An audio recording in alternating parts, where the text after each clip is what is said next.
అంటే పెద్ద మట్టి ప్రమిదలో రాళ్ళ ఉప్పు పోసాము, ఆ తర్వాత 2 చిన్న మట్టి ప్రమిదలు తీసుకున్నాం, వాటికి కూడా పసుపు రాసాం.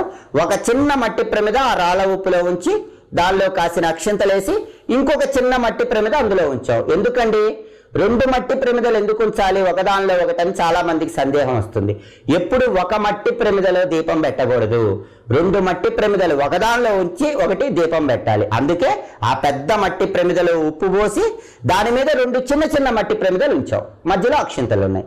అలా ఒక మట్టి ప్రమిదలో ఇంకొక మట్టి ప్రమిద ఉంచిన తర్వాత దానిలో నువ్వుల నూనె పొయ్యాలి. ఇప్పుడు 2 ఒత్తులు తీసుకోండి, ఆ 2 ఒత్తులు తీసుకొని ఇలా అనండి. ఆ 2 ఒత్తులు ఇలా అని కలిపి ఒక ఒత్తిలాగా చేసి ఆ నువ్వుల నూనెలో ఒత్తి వేసి దీపాన్ని వెలిగించాలి. ఆ దీపం కూడా ఎలా వెలిగించాలి, అగ్గిపుల్లతో వెలిగించకూడదు, ఒక అగరబత్తిని అగ్గిపుల్లతో వెలిగించాలి. ఆ అగరబత్తితో ఈ దీపాన్ని వెలిగించాలి.